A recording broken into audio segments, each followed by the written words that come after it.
lorsque nous menons une vie dissolue, c'est-à-dire lorsque nous vivons dans l'impudicité, dans l'excès de plaisir, dans l'immoralité sexuelle, dans la débauche, lorsque nous vivons dans la tromperie, le mensonge, la trahison, pensez-vous qu'en vivant ainsi, nous purifions le temple de Dieu qui est notre corps?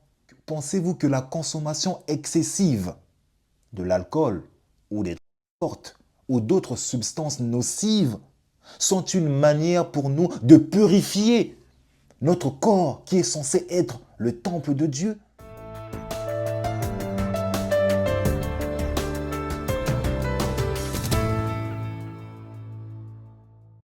Ne savez-vous pas que votre corps est le temple de l'Esprit Saint qui est en vous et que vous avez reçu de Dieu et que vous ne vous appartenez point à vous-même? Voilà une vérité spirituelle ou un passage biblique que vous connaissez probablement tous. Mais voyez-vous, c'est une chose de répéter à qui veut bien entendre que mon corps est le temple de l'Esprit Saint de Dieu. Et c'en est une autre d'en saisir la signification. Par la manière dont vous traitez votre corps, seriez-vous fier de dire que mon corps est le temple de Dieu? Déjà, il faudrait comprendre ce que veut dire le temple de Dieu. Et c'est de ça que nous allons parler dans cette vidéo. Dans les minutes subséquentes, je vais vous expliquer ce que veut réellement dire votre corps est le temple de Dieu. Et je vous préviens, je risque de surprendre plus d'un. Salut à vous, très chère étincelle divine. J'espère que vous allez merveilleusement bien, tout comme moi, ça ne change pas. Qui plus est, je me sens toujours aussi parfaitement divin. Et d'ailleurs, vous devriez dire la même chose. Celui qui ne sait pas qu'il sait, éveille-le. Voilà le but de ma chaîne Motivus Power. Éveillez vos consciences en vous poussant sans cesse à la réflexion afin que chacun puisse tendre vers sa propre sagesse. D'où le slogan « Sagesse intérieure ».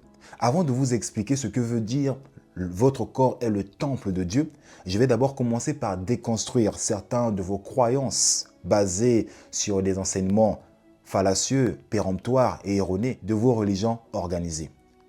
Vos religions vous ont appris à croire en un Dieu extérieur à vous. Elles vous ont dit que Dieu est un être qui réside à l'extérieur de vous, loin là-bas dans les cieux.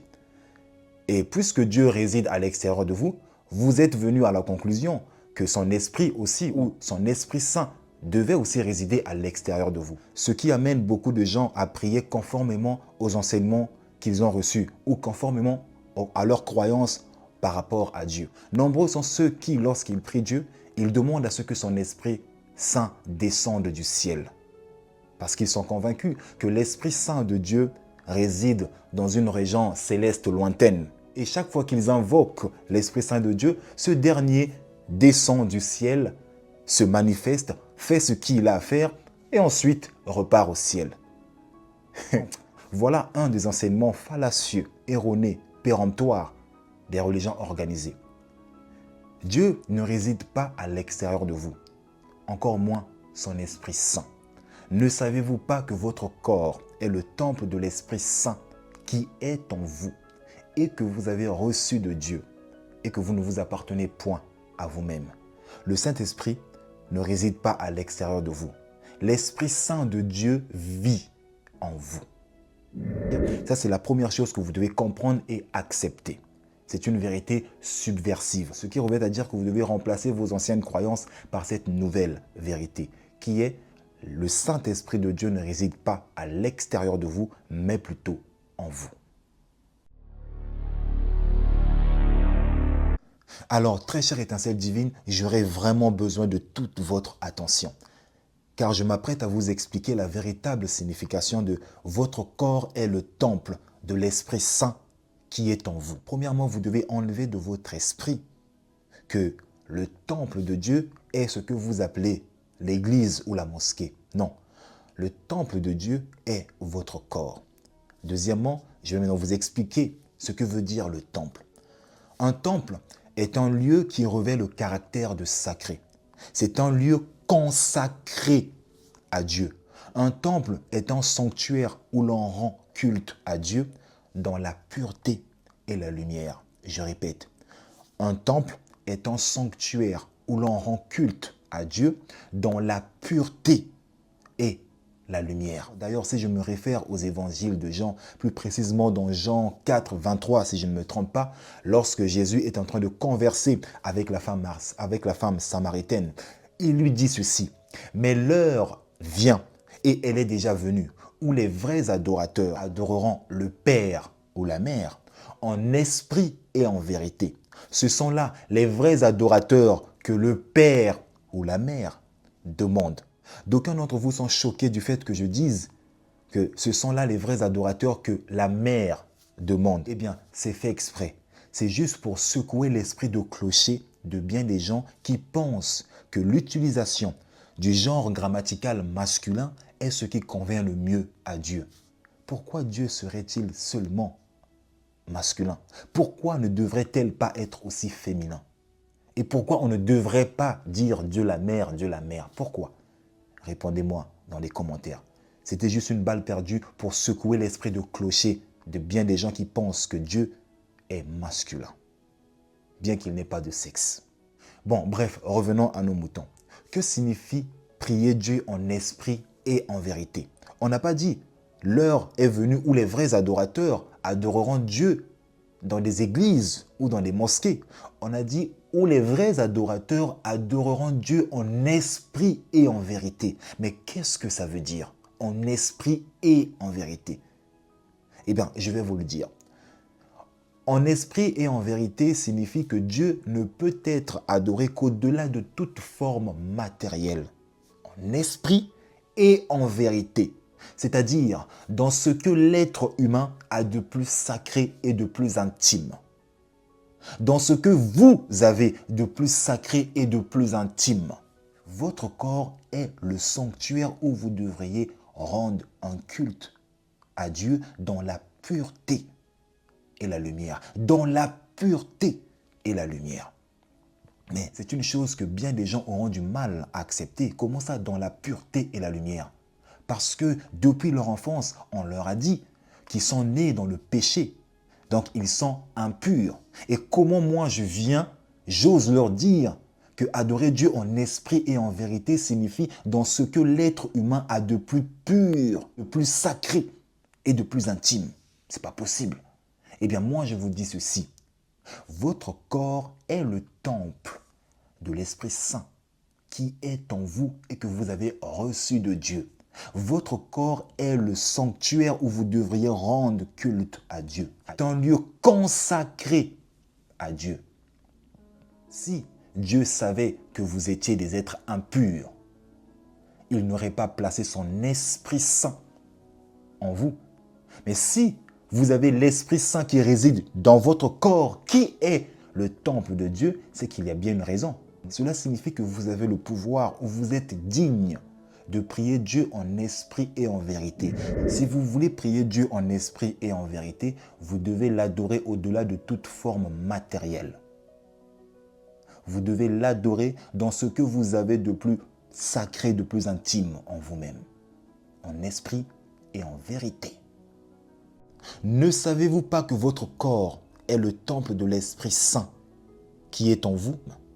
C'est une façon de nous rappeler à quel point notre corps est sacré. Notre corps est sacré et que nous ne nous appartenons point à nous-mêmes. Et moi, je viens à travers cette vidéo susciter cet éveil de conscience. J'aimerais vous inciter à partir d'aujourd'hui à prendre soin de votre corps comme cela devrait être. C'est-à-dire prenez soin de votre corps en toute conscience, en sachant que votre corps est le sanctuaire de Dieu, que votre corps est un lieu sacré de Dieu et que vous ne vous appartenez point à vous-même. Prenez soin de votre corps afin que votre âme ait envie d'y rester.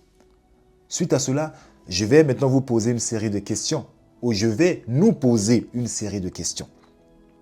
Lorsque nous menons une vie dissolue, c'est-à-dire lorsque nous vivons dans l'impudicité, dans l'excès de plaisir, dans l'immoralité sexuelle, dans la débauche, lorsque nous vivons dans la tromperie, le mensonge, la trahison, pensez-vous qu'en vivant ainsi, nous purifions le temple de Dieu qui est notre corps?